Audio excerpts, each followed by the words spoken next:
Japan is not your fantasy. Japan is not your escape from your day to day. Japan is not your playground. It's a real country with real people. And today we're gonna dig deep into that and basically try to find out what's like the root cause of this problem that's been really prevalent. And I'd say maybe the past 3 years. But first, guys, what's up? My name is Kay. This is my first video. If you guys don't know me, I'm half black, half Japanese, and this subject's kind of close to me because I was raised in Japan half my life. So, firstly, let's get into this. Fetishization is not always obvious. Everybody I know, they expect fetishization to be like, oh my god, I wish I was born Japanese or some shit like that. But that's not always the case. To be honest, that's not half of fetishization. No one's gonna actually be like that.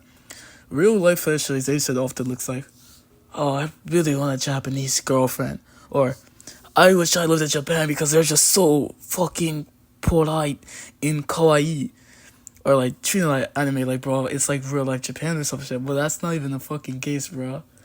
But some of you people might be like, oh, why is this a problem? Why is it harmful to think of Japan in such a way? Well, the reason why this is harmful is because I know it's hard to believe, but as Japanese, we are real people. Japanese people aren't like anime characters, not fiction of your fucking imagination, bro. So, I think I'll give you guys some examples. Recently, there's been an uprising in Japan fucking tourists and shit like that. And people say, oh, I wonder why there's been an uprising in tourism. Well, that's because the Japan yen is really weak after COVID. It's really went down a lot. But also because people, now they're adults, they just see Japan through TikTok, through all these lenses. And this is fine. Traveling to Japan is completely fine, but traveling to Japan becomes really chaotic and really bad once you go to Japan with harmful stereotypes attached to Japan. For example, such as the very scam likely situation. To people in America, this guy going around saying oh, he got all these Japanese girls pregnant, he got HIV and all this, is very harmless. But to people in Japan who are Japanese, this stuff is not harmless.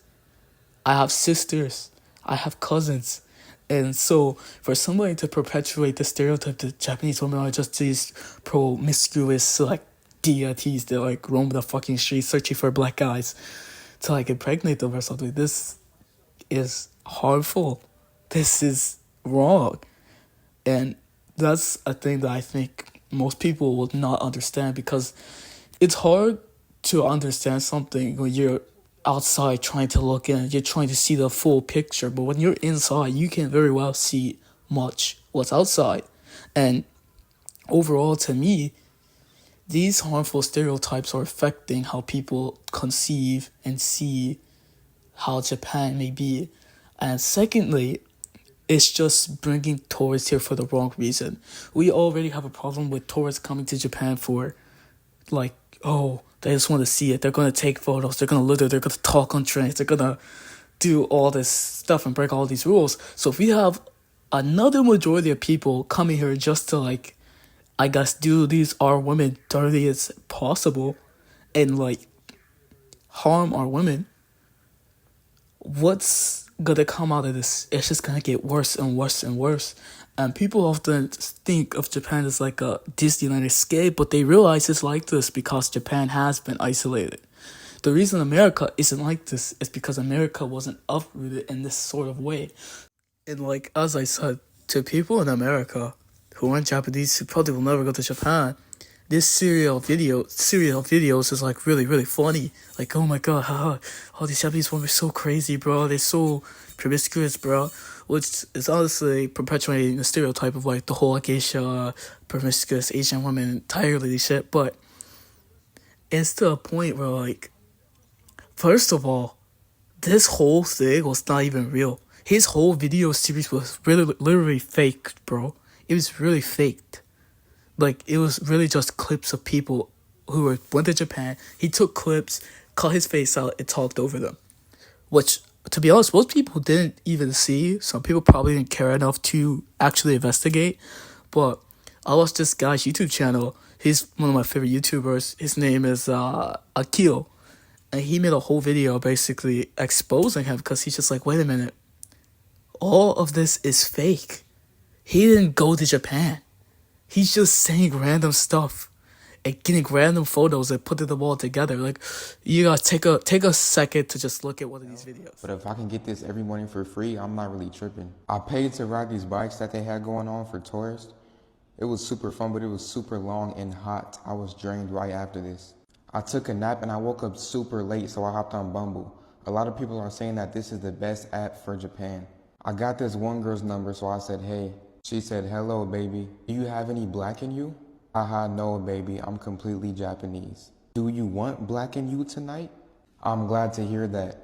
This translation be inaccurate sometimes, but I think she said yes because she put the heart emoji and the eyes emoji. This is proof that Japan is easy. I would not get away with this in America. She told me to bring some rubbers, and I did not have any, so I went downstairs, and this is all they had.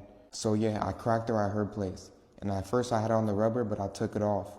And I think it was just so good that she didn't even realize. I made a big mess. Not all of my load made it into the basket. And it was on the side of her leg, and she smeared it off. And I think she started cussing me out in Japanese. I don't know what she was saying. I was just sitting there like a sad puppy. I did not know what to say. I was scared. And then she called somebody.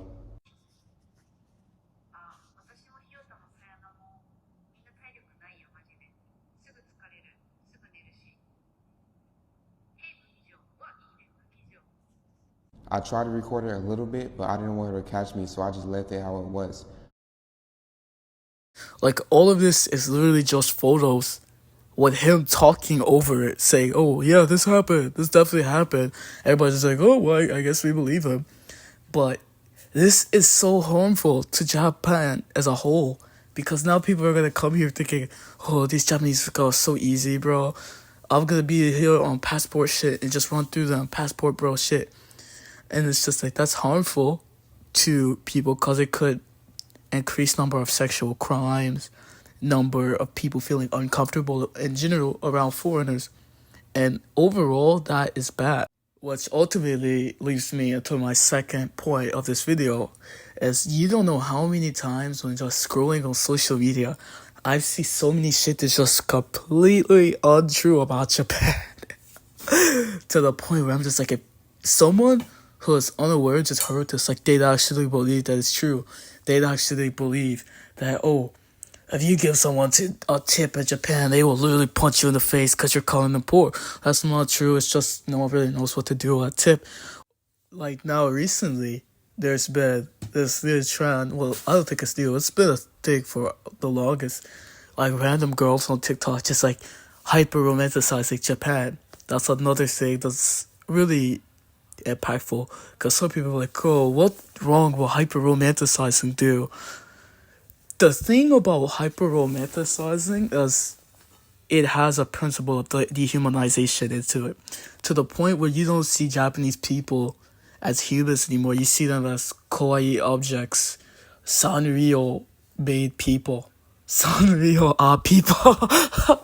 But like, this is actually like serious, like, to the point where these people don't see these people as real anymore. They see them as like Sanrio trademark characters.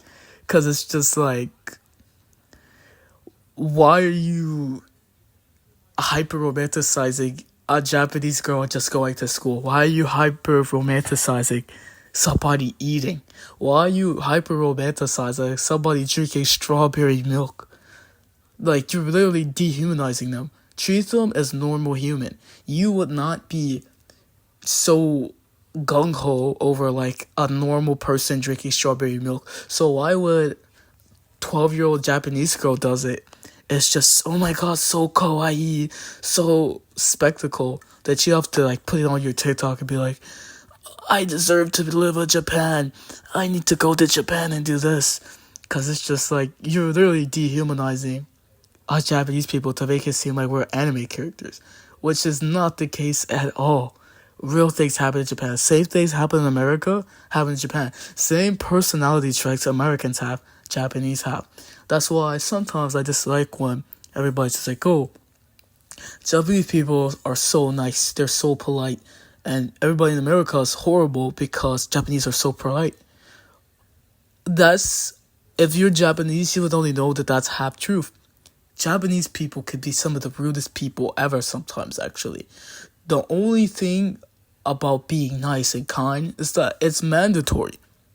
It's mandatory to be nice. It's mandatory to be kind because that's just how Japanese culture and our parents raised us, was to just be respectful, treat everything with respect.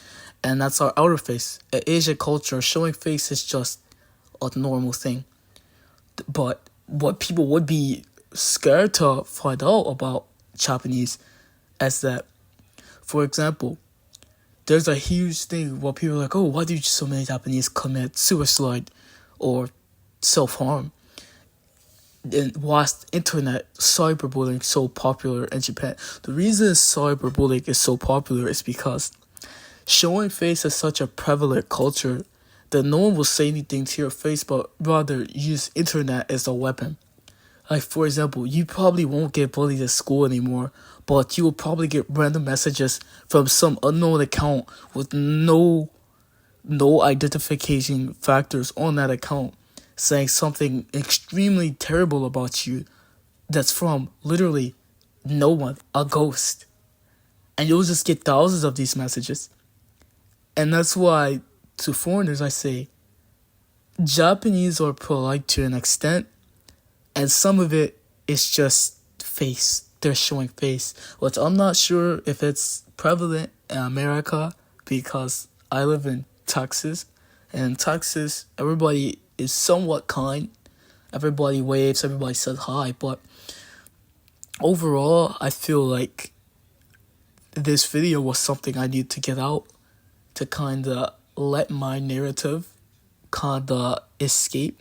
Because as a Japanese American, especially somebody who's black Japanese American, some of these stereotypes are extremely harmful, and some of this fetishization has been extremely odd and weird to the point where it's just like, okay, someone needs to speak up about this. Somebody needs to set points about this. And if you guys like this video and would like me to make further videos, just comment, like, and share the video, please. Anyways, I hope you guys have a nice day. Thank you so much for watching my video, and bye-bye.